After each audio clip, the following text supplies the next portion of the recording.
My goodness, the room's so quiet. Hey, because we know the recording's on. I should say something stupid then and get everybody on the right path. Oh, don't worry. We have an opener, so we can all be stupid together in just a moment. Cool. Yeah. Cool. Well, thank you all for joining us. We appreciate that you're making the time to be here.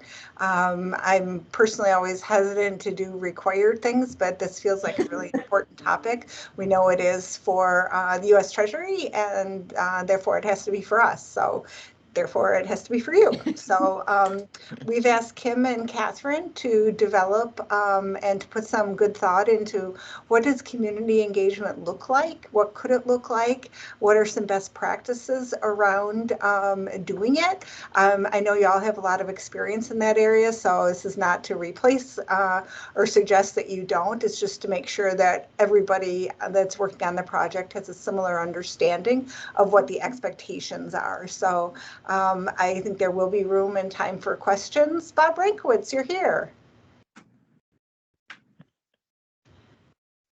You're muted.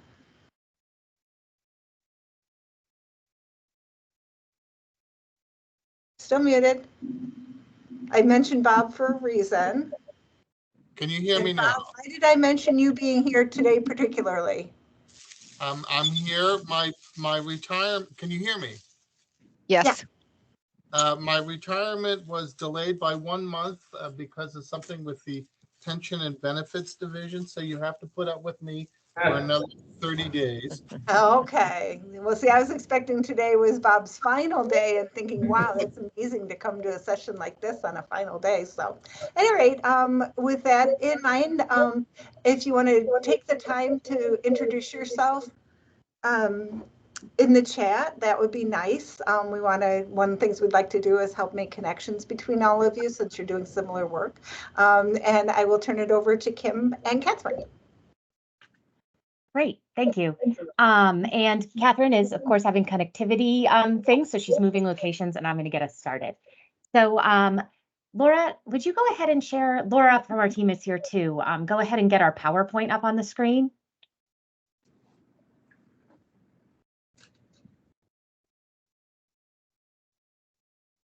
And then I'll talk about the agenda, and we'll do a little warm up in the spirit of creative community engagement.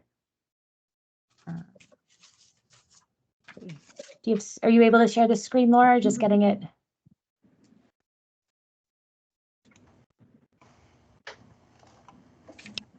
All right. Well, while Laura's getting that together, I'm going to talk us through what we're going to do today.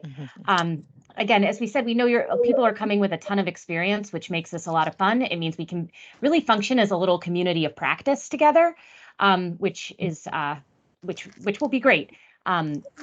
So we're going to definitely, as Jen said, just ground ourselves in the official requirements so we know what we're on the hook for.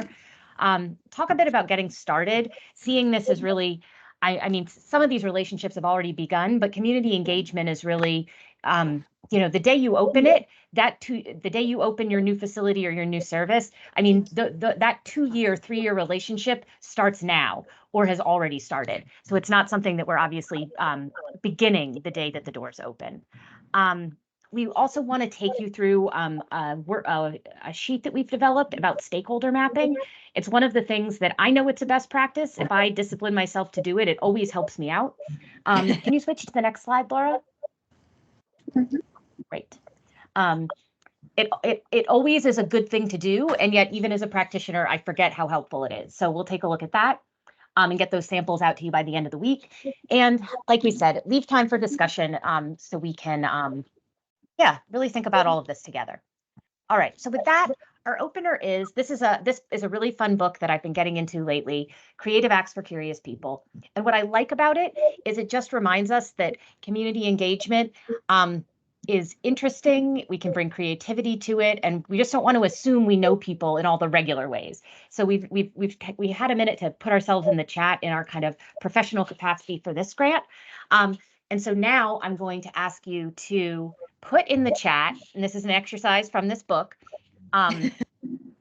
What if we were to open your fridge right now? What's the most embarrassing thing we would find? Again, I think food and what people keep in their fridge says a lot about them. Same way you might go and look at someone's cubicle in their office and see what photos they have around to learn about them in a new way. So I'm going to give everybody a minute to tell us, if we opened your fridge right now, what's the most embarrassing thing we would find? And I will play too.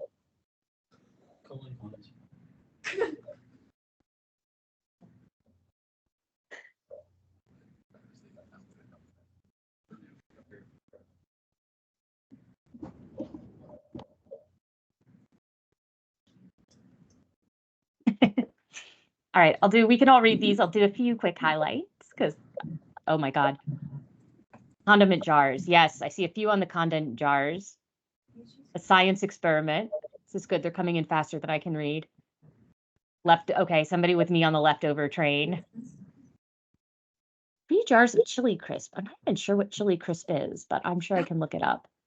It's from Trader Joe's. It's delicious. Oh, is it? Okay. At Trader Joe's, they always have the branded products. Yeah. That would be expired. Oh, an empty fridge. That's a good one too. Junk food.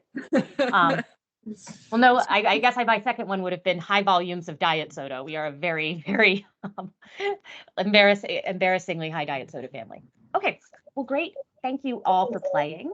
And I think we can go. Catherine, are you back yet? Just checking on you. Yes. Do you see me? Wonderful. Okay. I trust that you're there. Yes, because I hear you.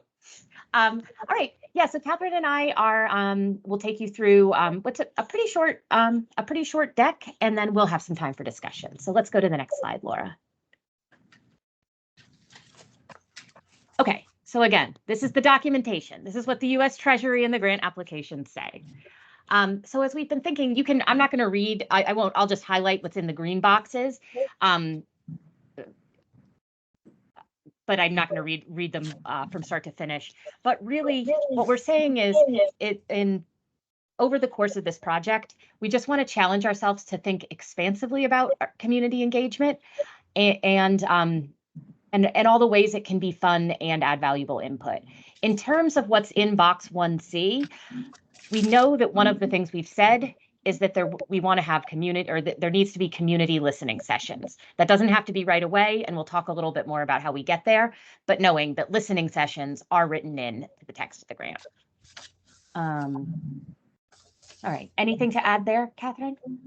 No, I think the expansively is more for us to think about. It's not just about the listening sessions. We know kind of what the bare minimum is, kind of for the grant requirements, but when we talk about engagement, we're talking about more than just the end user. It might be the non-user. This might be partnerships. I think it's thinking about the whole thing in a bunch of different ways. And I think as we go through and we get to the work, I think it's all going to be really helpful, as Kim said early on.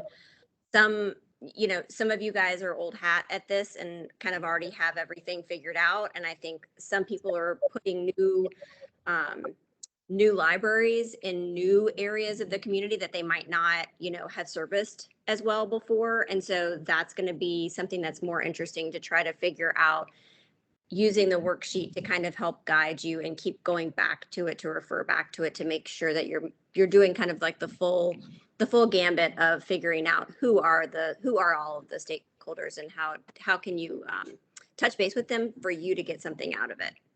Mm-hmm. Great. All right, next slide, please.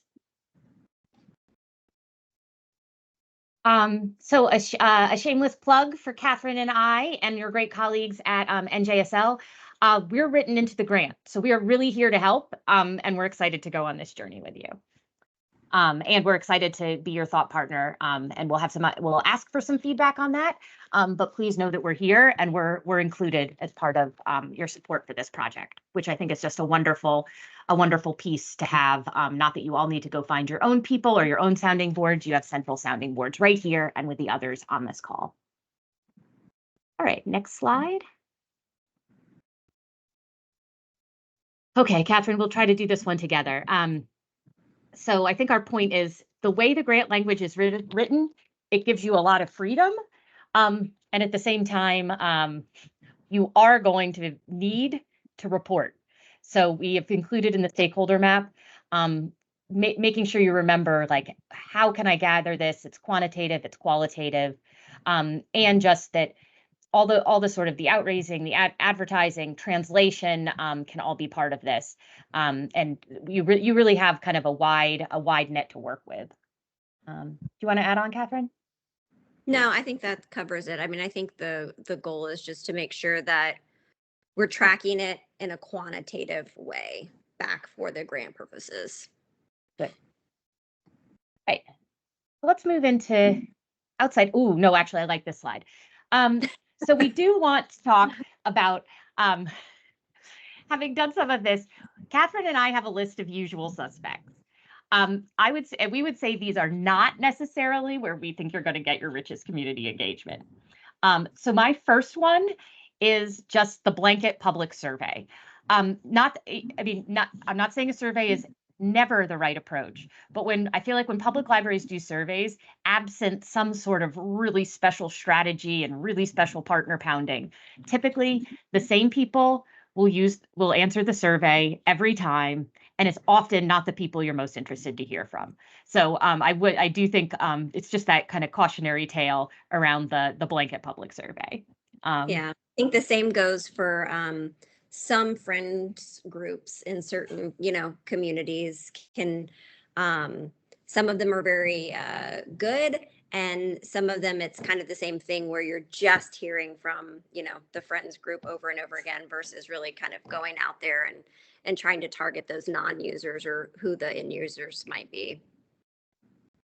And I'd say the same goes true, having hosted my background's at the DC Public Library and hosting a number of sessions to listen to the community around a facilities master planning we were doing. If you host a meeting at the library, the usual suspects will come, and they're probably the people you hear from a lot. All right, I think we can move on. All right, so just getting started, diving in. And so this was something that we wanted to throw open to the group, and you can put your answers in the chat. Was, as practitioners, what have we learned about the hallmarks of effective community engagement? And so I'll give a little color commentary on my list. Catherine will talk, and then we can read off from the chat. But like we said, it's about this sustained long-term relationship building. It's about that trust. It's about going once, but then following through on what you said. And I really think that similar to the opening exercise we did with the food in the fridge, kind of thinking about each other in new ways and as whole humans. And how do we ask curious questions? How do we make it exciting? How do we put the person at the center rather than the service that we're thinking the person needs? So, I mean, that's all from hours of the day or to the signage when you enter and everything in between. So any words people want? Oh yeah, go ahead, Catherine, and then I'll ask you to put your other No, I think words in the chat. I think people should just put in the chat. I think the trust and the follow through kind of go hand in hand. Coming back multiple times. Yeah, and I'm seeing follow through, keeping in the loop, and I think that and that communication, right? That's the thumbs up. Like that's the authenticity. Like you're not. I mean, people know when you're going to check a box. They just do. And they feel like their time hasn't been respected. On the alternate, when you really go because you're curious and you need them, they feel that energy coming directly from you too. Good. All right, the words are all in the same territory. Okay. building credibility. So this is just, and I'll be curious to hear more about this in the discussion, but this is how I was taught community engagement and how to go about this. And I feel like in public libraries, yeah, speak the language of participants, not the library world. Absolutely. Circulation, what's that mean? So special collections, I have lots of those. We could probably put those in the chat too, but we'll for another day. So partners, I was taught, I know we talk a lot in libraries about wanting to get to the non-user or wanting to get to the end user. And it's sort of this kind of mythic, maybe not mythic quest for the non-user, but I've been having that conversation for many years.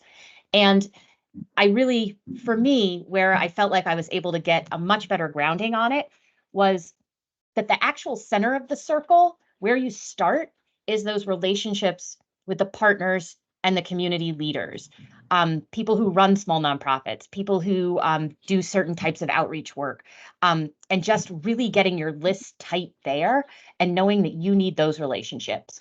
And from there, my experience has been the arrows go out where they help introduce you to their connected audience, and that helps with the trust. If you come in with an introduction from someone they trust, that's the magic. And then from there, it can continue to proliferate outward. So first you get to their audiences, and then there's always audiences beyond as the circle of trust builds. So again, I'm a big fan of like making my first, not even stop, but my first brainstorm, my first key relationship building cohort with the partners and the community leaders. All right. Or two. Okay. Catherine, do you want to talk about this or do you want me to? Sure. I think there's a lot of different tactics as it relates to trying to figure out how do you get the results, how do you get in front of the various stakeholders. I think the stakeholder map is one that we're going to talk about in a little while in more detail, so we can kind of go through that. But I think that's really where you're trying to do your brainstorming and kind of figure out who you want to target. The local advisory group is one that I think Kim is going to talk about in a minute, that they used on another project, but it's really the idea of taking those community leaders and actually putting together a project advisory group where you are touching base with that same group over the course of the project, and can be really meaningful and getting some good feedback, as well as getting you connected to others within the community. And you could even we think of that sometimes as like it's almost putting together a friends of the project group. Exactly. The focus groups, for those of you who haven't done focus groups, we could have like a whole nother webinar just on how to run focus groups. But those are a little bit more in depth, and those are in more detail. And I think the focus groups are good once you have some key folks that you actually want to meet with, and you really have that good list of questions of what you want to get answered or what feedback you're looking for. Reaching out to people to put together focus groups can be extremely helpful. End users, I mean, this is same thing, focus groups with the end users versus focus groups with the partners. We'll go probably into a little detail about that.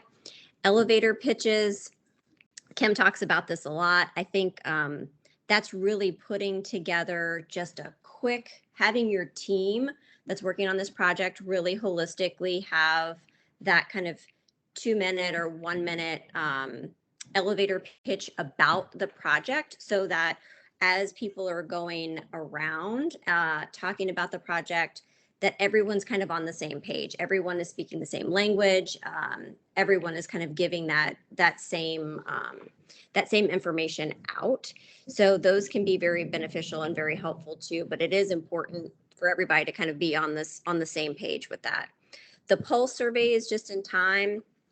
I'll talk about that briefly as a case study example, but those are surveys, but also really just trying to say you can go out and do outreach and try to get and gather information, guerrilla warfare style, as well as putting out, online surveys and things like that. But there's a couple of different approaches to the just in time or the surveys as a tactic for community engagement. And that can be really like you have like one question you ask everybody when you're tabling at a community festival, and you just get like all this like quick rapid fire feedback. Exactly. It doesn't have to be extensive. And then there's obviously just the general community engagement forum, which we all know. Yeah, and I think that I'll make a distinction and then talk a little. I want to go to some work that's happening in Omaha, the Omaha Public Library that I'm involved in. But like the local advisory group is a great technique, and I would say the focus group with partners might be the kind of one-off of the same. So it's just sort of whether you can build that relationship over time, but those two are related. Let's go look, Laura, at the Omaha case study.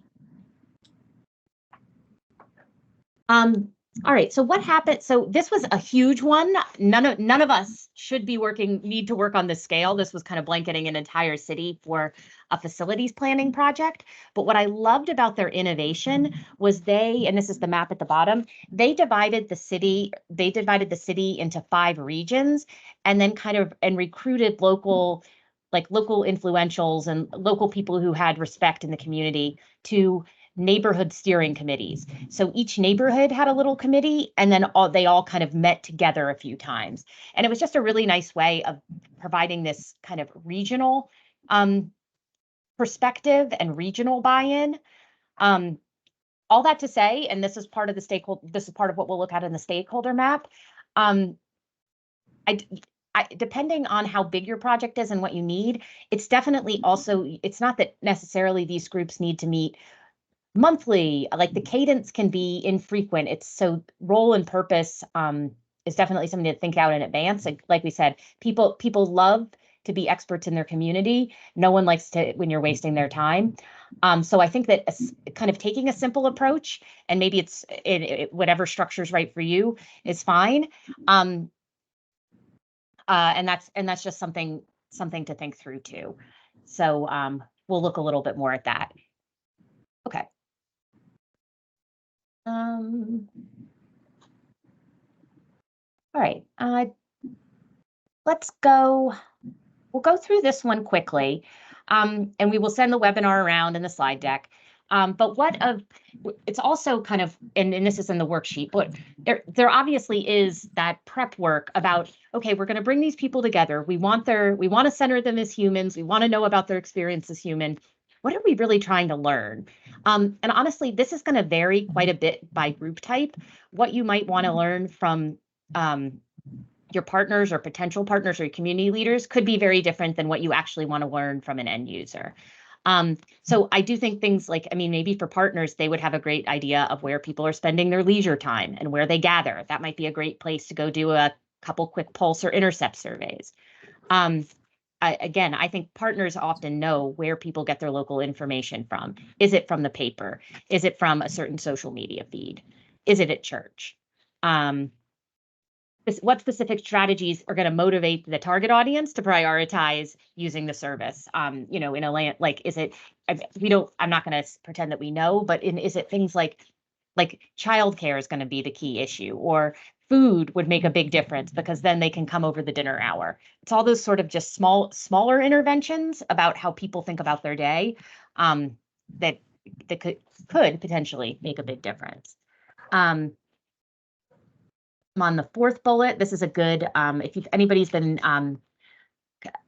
used the how might we question before, it's a wonderful design thinking technique, and it opens up thinking and possibilities. So in this case, we're asking, how might we test our service ideas with end users early in the process? So we'll present a couple ideas towards the end of the webinar, but just if it's something like, okay, we're going to do this is going to allow for telehealth video conferencing. Maybe you could run a couple practice sessions where people are like, even things like, I hate these headphones. They're super bulky, or testing out the furniture, the desks. All those things can give you these strange little insights that are really helpful. Okay, and then asking your staff who have great ideas about this, but just making a great service and then thinking about how do we make it even more welcoming? How do we make it even more accessible? And thinking just kind of challenge. I feel like there's always a way you can layer onto that when you remember to ask. Next slide.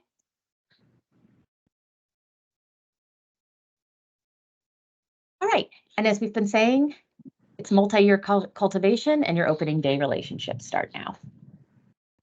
So let's get in. I think we're now. Catherine, do you want to start the worksheet walk? And I'll take a drink of water and back you up again in a second. Sure. So the worksheet, really the goal of the worksheet, as we've kind of already talked about, is to try to figure out within your own team who are the full spectrum of stakeholders, and that's from partners all the way to end users, all the way to non-users currently. And then also trying to figure out, okay, for each of these specific stakeholders, there obviously is going to be different ways that you might want to engage, or best practices, or different strategies, or even just given the size of your own internal team, you might be restricted. You might not have the ability to put together kind of in-depth focus groups. So you might need to think about another tactic. So I think taking this spreadsheet, figuring out who your stakeholders are, figuring out which is the best way to engage with each stakeholder, and then thinking about, to Kim's point, how many times do you want to engage with each of these groups? So for partners, it might be, more frequently.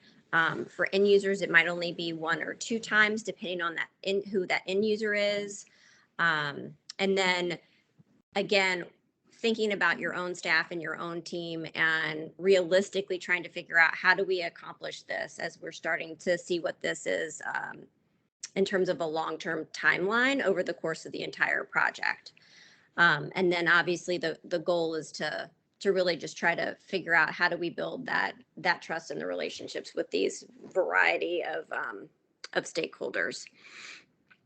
And you can kind of see on the right. Yeah, go ahead. Yeah. Well, and this will kind of, we'll go to the next slide in a second, but this is one of my, I was trained early on in project management, and it's sort of something I'm always so akin to, is like, we're talking about all this now. We all know the word stakeholder, but like, I always need to get realistic about the minimum level of coordination it would actually take for me to do a good job at engaging my stakeholders. And I think, because it's work, it's good work, it's important work. And it's not that, like, again, you could always do more, but there's sort of it's going to take some coordination. So writing that out and thinking about that, and who on my team is going to be able to actually do it, really helps me just feel a lot more settled around, like, what this is going to be. All right, so let's move, Laura, to the next slide. So we will send, again, as a basic, but I think a really effective worksheet by the end of next week or early Monday, along with the webinar. This is our stakeholder map. Nothing fancy, but this is what I want to do if I'm sitting in your shoes, thinking about the different entities and where I need to get to by the end of the project. So here I've put not all the groups, but you can put the ones that are most applicable to you. Obviously, the service delivery partners, who are going to be your partners running it, are huge. I also always the municipal and county contacts, wanting to make sure that your local government is championing it. They're so excited about it. Even things that, again, I saw this in one of your grant applications, like needing to let the local transit system know what's going on, to make sure that where they're dropping off, or any involvement they could have, they might actually be someone. Again, you might just need one point of contact, and you might need to put them on and send them emails, or go to meet with them once, but they're still on your list and you don't forget. Other organizations that could have a vested interest, thinking about business improvement districts, definitely nearby hospitals. But the main thing is just getting your brain on paper about this universe. making sure you have that point of contact. As we all know, people leave on our staff, and then people leave at the organization we're going to. So knowing who those relationships are with and not having it just in someone's head is just, it's sort of a nice security blanket. Yeah, I would mhm. also add to, there are going to be probably some organizations that you're going to want to reach out to that might have different schedules. So I think using this to figure out that frequency of contact, like for example, you might have a local middle school or high school that's directly adjacent that you want to run either a focus group with or do some kind of targeted programming just to get feedback from that group. Well, obviously they were gone over the summer. So kind of taking that step back and really thinking about, you know, when the contact makes sense, and kind of getting that in your timeline ahead of the curve is also very helpful. And any time, because this will help too, like, and sort of the first round of engagement helps you keep populating. This is obviously not a one and done, but finding out, like, if it's the business improvement in district, finding out when they meet regularly and getting on the agenda. If they're already there, by all means, take advantage of that. So I think that sort of gets to the current relationship and desired relationship. And it might be that you don't have much of one yet, but in an ideal world, it would look like this with bus ads on the transit system or whatever that is. So just thinking about the distance you need to go between where you are now and what you would like it to be. Engagement type and number, that's you can sort of rough it out at first, go back and revisit. But at least it's a place to organize thoughts. And to the all important, how will we document? And if you're really, I mean, those emails you send to community partners, keeping those in the loop, those are part of your engagement. If you're working from a stakeholder map, you can talk, like, those are things that you can quantify and report on going forward. So let's go to the next slide. Oh, okay. Okay, so these are just some general tips. The project manager, the project team could definitely just take an initial pass at this together. I mean, this is it's like, you could do this at a meeting together, have a brainstorm, and then it's done. So we're hoping it's not anything complicated or intimidating, but actually feels good to get it all down on paper. And it helps people all know that it's like, oh, there's a lot of players in this. This is an ecosystem, which you can probably already tell is one of my favorite words, ecosystem. Yeah, and then the project manager can absolutely, if you have service delivery partners, they can help you populate this map because they may know where people gather. They'll have key relationships. All right, so that was part one of the stakeholder map. Let's move into the next slide, Laura. Okay, so again, none of this is fancy, but it's that sort of like due diligence that can make a big difference down the line. So the paper trail right, that helps keep everybody running on time. Yeah, so as Catherine and I were running through this and with Laura yesterday, we're like, okay, so you've made the list. That's good. We did our project management due diligence. We're feeling organized. It's like, oh, but there is a step 2. So yeah. As you put one of these entities down, we're imagining 1-pagers that you could make when it's time to actually go and engage, or as you're getting ready to go and engage. And that's really where you're starting to flesh out those top 5 questions. Questions or requests. What do we need from this partner? What do we need from this? How can we help? What are we seeking to learn? What don't we know that we think what the gaps that they could fill? What do we think we know that we need them to validate? So really the crux of this, and imagine a yellow box around top 5 questions. It's just for each of these audiences, segmenting them in that way, so that you have that pre-thinking done. Anything you wanted to add to that, Catherine? No, I think that's the goal. Yep. So we will really, when we send you these worksheets, there will be 5 slots for the 5 questions. Again, just to really say, like, let's keep it, let's not ask too little, but let's not make it too much. All right, all right. Almost to discussion, just a few more case studies. So this was a project that I worked on, and this was kind of getting back to that top-down approach. I think the big takeaway here was that this particular project was one, there was heavy community engagement, but it was one that was in a very underserved community. And the building program, we were kind of like, we don't know what this particular community really needs because this community had not been engaged with. And so this was one where it was very, very helpful to figure out how do we get the end users to come together and to do all of the various tactics of all of the various forms of engagement.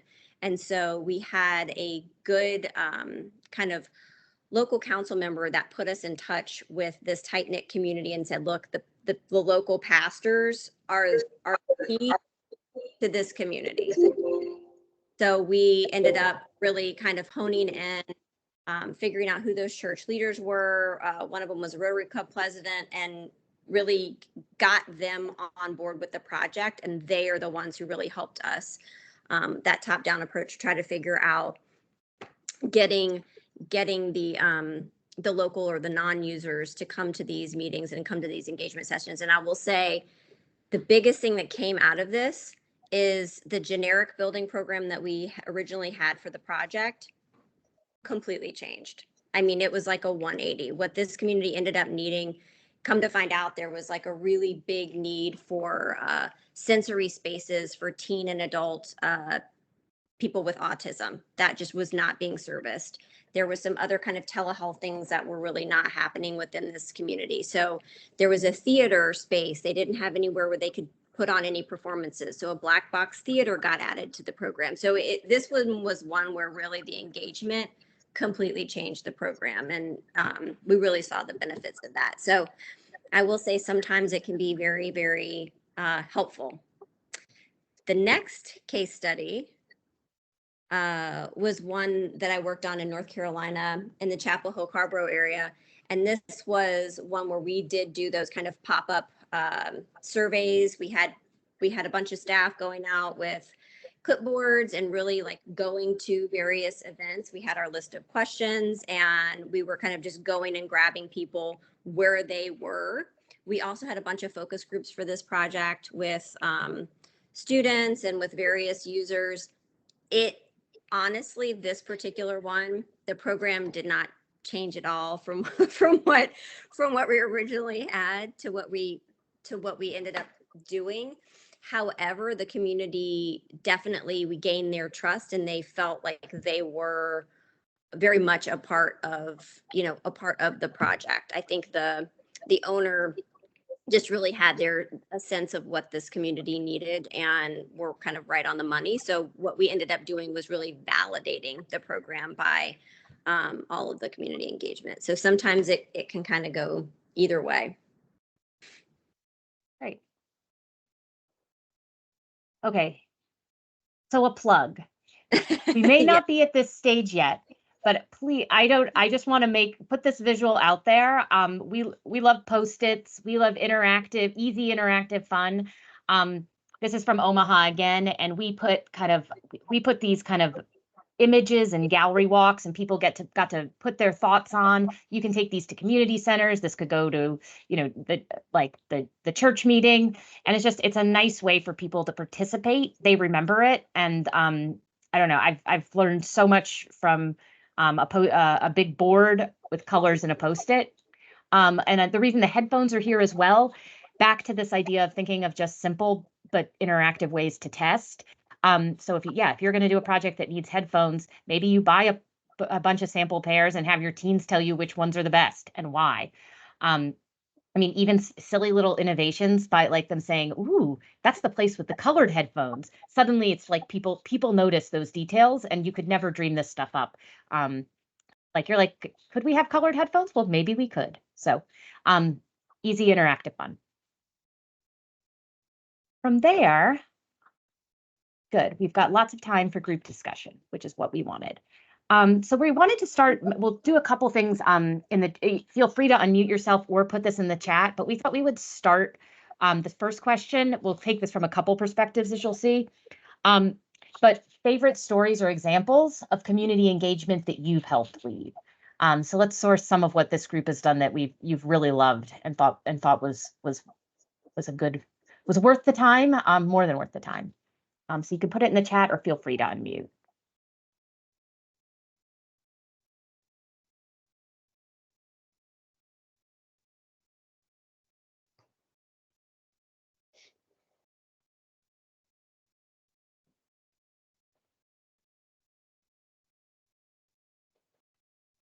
All right, so I have Carol coming in.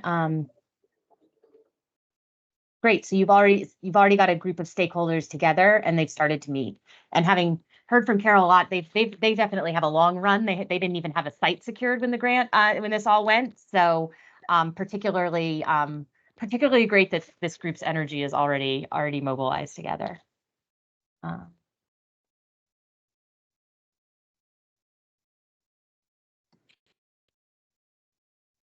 Feel like I want to be able to have a couple people unmute and hear your voices. And I know you've led, I know there's people who've led in the past on here. I have one that was the most successful public engagement, that we got the most people there. And I don't know if every community can do this, but the actual session was at a bar. And so it was like a books and brews kind of a community engagement session. But I mean, holy moly, we had the most probably people I've ever had come to a pop-up community engagement session was when we were offering libations.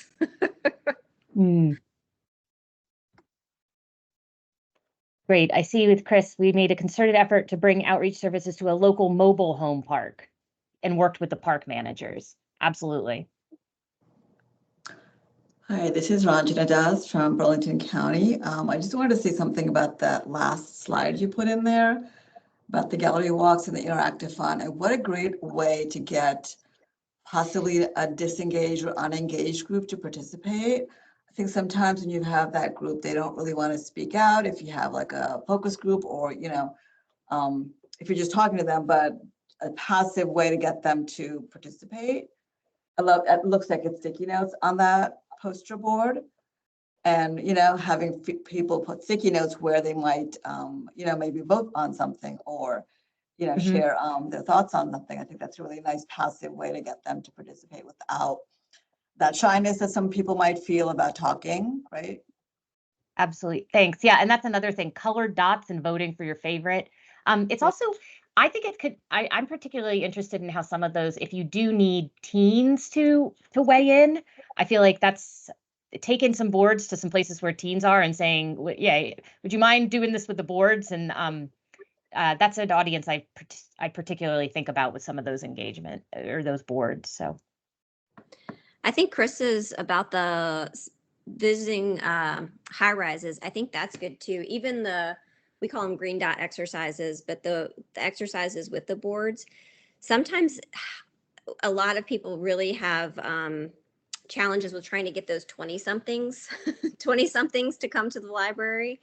And that's a great opportunity to really think about kind of passive engagement and getting people to give you feedback and get excited about a project. Is doing that at local high-rise areas. That's really smart.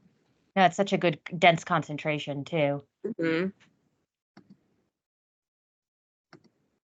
Has anyone, I mean, we can flip the question too. Any examples where you've been a participant and it was a great experience?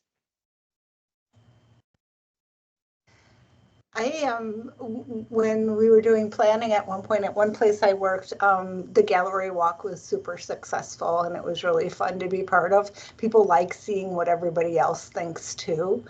So it was really fascinating to see the way people engaged with each other as they were walking through the gallery and, oh, what did you think about this and how about that? My question for you though, I had a separate question, is how important is food to community engagement? I would say very. Yes, like I said. Okay.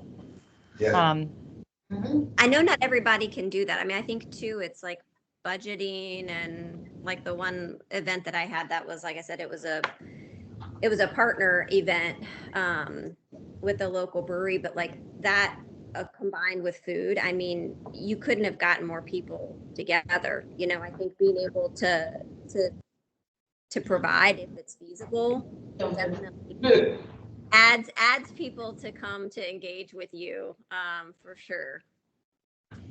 Yeah, because I was talking about this with, or emailing about this with Jen, like and I know that some of the best practices, like, and some of what the research firms would do is pay people to participate in focus groups, recognizing their time and what you're asking. Since that's not possible on this grant, it's sort of, I think the next best thing we can probably do is offer, you know, even from coffee to pizza, whatever you can. It goes a long way just to it goes a long way. And I think we all know that. I mean, we've all seen how food impacts public library programs as practitioners. There's no doubt about that. We just finished our strategic plan in Plainfield, and one of the groups that we had put together, we got truthfully our best feedback. It was a group of Hispanic people that came together, and we asked them the different things that they needed and got some incredible ideas for some services that we could add for the community. And that was pretty much what I would consider the best experience we had with one of our focus groups. Where did you tell us a little bit more about how you connected to the group or how you built the relationship? Just, I think it's always interesting, to see how you got those people together and trusting you enough to share their ideas. Well, Plainfield has a really big ESL and literacy program. So we have a pretty large audience of people that come to the library. And the person that ran the focus group was our assistant director, who is herself Hispanic. So she was able to speak in Spanish if they needed a Spanish speaker. The other person that came that helped with that event was our head of the ESL literacy program. So we had pretty much a community of people that were happy to come and give their ideas. No, that's great. Definitely think the ESL providers, and I mean, that's just, it's a great resource. And I've had opportunities to even hold focus groups and make that the class, again, with careful preparation, but.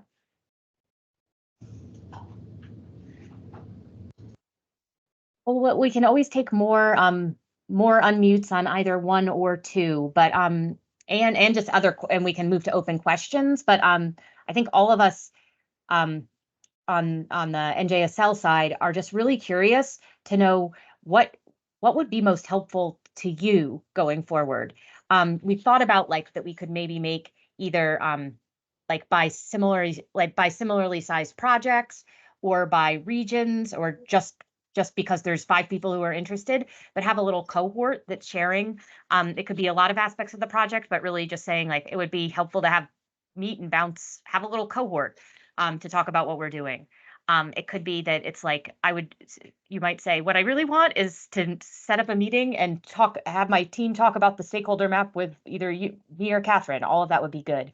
But we'd love to take the temperature on just, again, the help that's most helpful, not is it, your sort of time well spent. You just get this, like we said, get this coordination right and be helpful. So we'll take those ideas now too.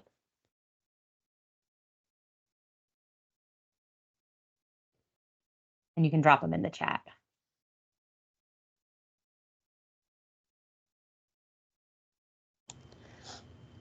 Yeah, we are happy to support you with Kim and Catherine's time and energy in whatever way would be most helpful. It doesn't have to be a group approach, as Kim mentioned. If you want a one-on-one meeting to kind of run through your strategy, that's great. If you'd like to work as a cohort, that's good. If you just want more workshops, like show us how to do a focus group or whatever, that's fine too. We can accommodate pretty much anything that you're looking for or that you feel would be helpful.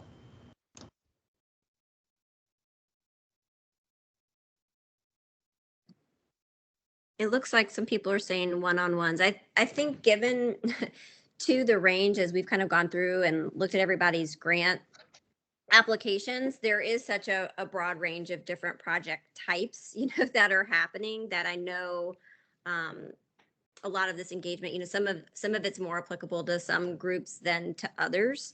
So yes, I think for those of you who, and some groups I think maybe need more help and some probably don't, and they've got it all, kind of figured out, and they just really need to get more on point with the actual recording of what they need to do and reporting back out. So yeah, I think we can very easily help one-on-one with those of you who think that that might be helpful, because it does allow us to go and do a deeper dive, and also we could maybe give you some more specifics with types of questions or types of engagement or types of things that you guys could actually do.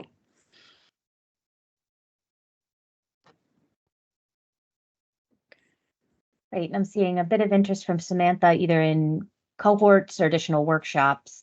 Yeah, I've been thinking, I like thinking of the workshops kind of, and even anytime we gather this way, it's like a bit of a community of practice. We're just getting, we're hearing from Plainfield about what their highlights were, or hearing that it's like, yeah, fun interactive boards really do seem like a good idea. A focus group workshop might be helpful. And yet, yes, we'll definitely share the presentation. And probably the recording as well, more I'm imagining.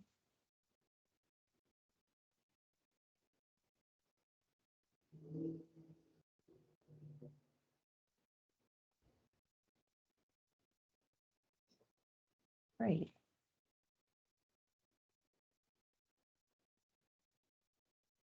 Well, we can, anything, feel free to keep putting anything in the chat. We'll also hang on for a few minutes at the end. Laura, anything, Maura or Jen, anything else from you all before we close out? We're excited. We've gotten several of the grants signed already, grant agreements signed and out the door. So looking forward to seeing your progress. If, as you're moving along with the building or the construction, feel free to send us photographs. One of the things I like to do is document the work that's happening. You may have seen on our website, we have the Library Construction Bond Act. We have a whole bunch of pictures up of the work that's happening, and the libraries are on that. So I'd love to equally share what you all are doing. We also, the state is just starting to work on its digital equity capacity grant, and I've been asked to take a role in that, and I'm putting my head into the space of wondering if there's a way we could leverage some of those funds to help all of you in that next 5-year period that you're required to provide services but have not received funding for. So I'm hoping that would be of interest to most of you, if not all of you. And as soon as I have more information to share, I will follow up with to get specific ideas and amounts and that kind of thing of what would be most helpful. So I did want to make sure to mention that it's, not 100% done deal, but I feel fairly confident that we'll be able to work something out.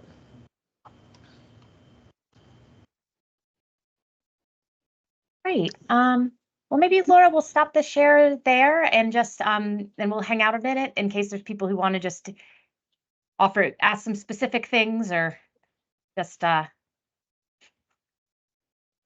yeah, we're a captive audience. So yeah, I'll say this can be we can stop recording and it can be the conclusion of our webinar. We'll take what, oh, I see, and I think I see a hand up.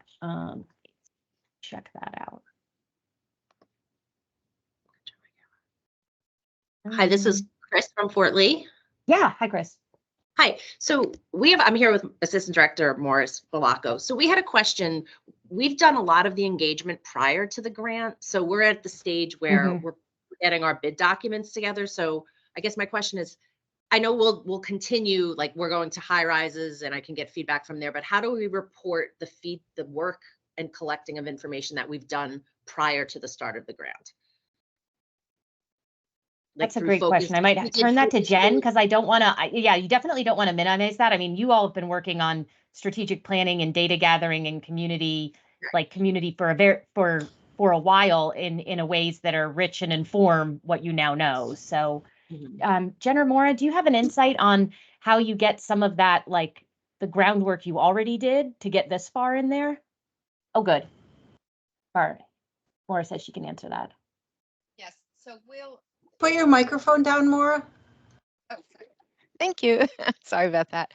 So we're still working on our reporting forms, but we will be asking and gathering all of that information. There's a lot of information that I would say is kind of outside of the normal of what we ask you to report on. So that's why we're a little bit, we're being careful to make sure that everything that we need to report on further up the chain, we are also asking you for.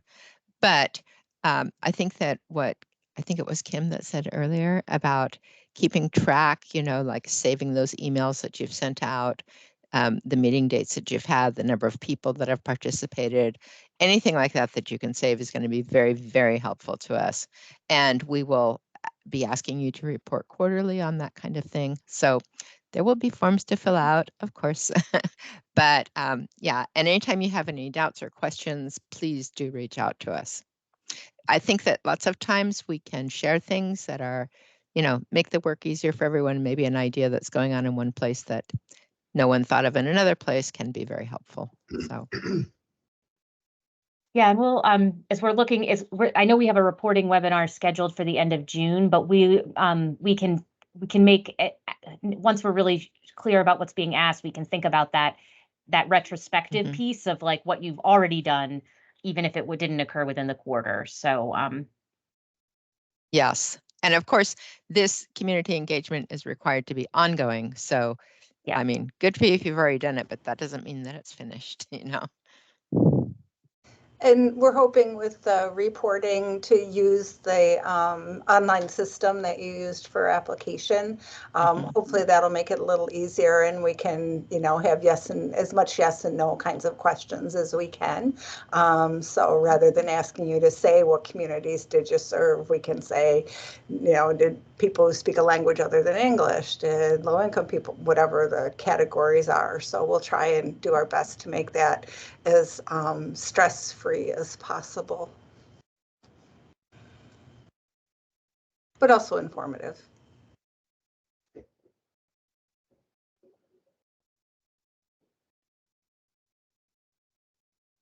Everyone's so quiet today. I was just on another call and people wouldn't stop talking, so I'm having this little, I'm not sure what to do. Maybe I should start talking and then everybody else will. So I want to thank y'all for coming this morning and taking the time to do it. It's really, I think it's valuable for us to know that everyone has the same information. We can refer back to what Kim and Catherine talked about if we're trying to provide assistance to you. Just a couple of reminders. If you did not submit your final project plan yet, please do so.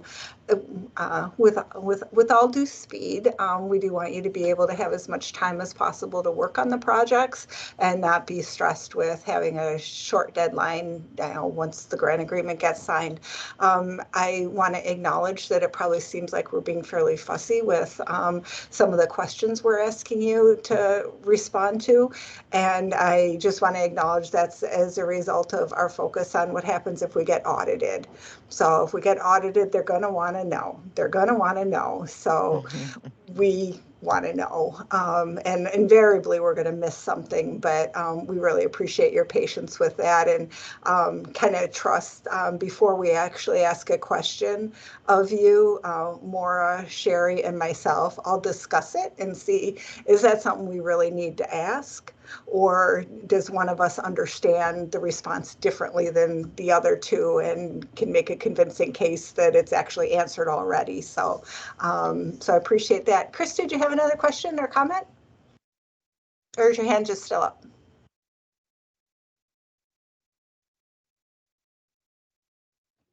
I'm sorry, I don't Sorry.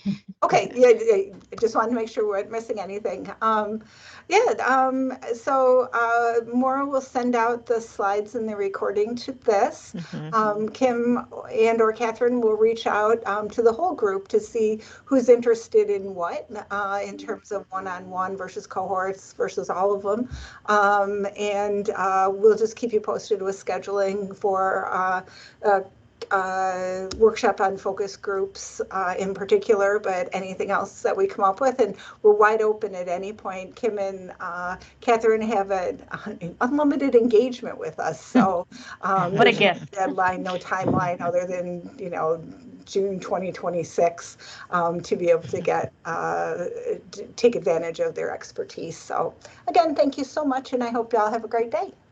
Yep. And that stakeholder map will go out too with the recording. So you'll have that delightfully straightforward worksheet. Right. Bye, everybody. Thanks. Bye, everyone. Thank you.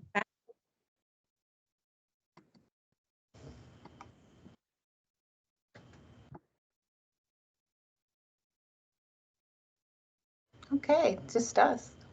Almost. Just us. Not quite. No, there's a few people on here still. Thank you, Kim. Oh, yeah, of course. And Laura. And I said Catherine plugged off already. So appreciate your time and knowledge. It really is super helpful. And, I know we had a lot of librarians in the group, and librarians tend to be a little more reticent. Well, you know that, Kim. I'm not telling you anything you don't already know. Laura's probably figured it out too. What we did was really plant the seeds for a lot of good thinking that's about to happen. So. Yeah. No, it is a good challenge just to get ourselves to make a stakeholder map. So, Yeah, good. Okay, I will shut us down now and Okay. have a terrific day. We'll talk You soon, too. Kim. You guys. Bye. Bye. Bye, Laura.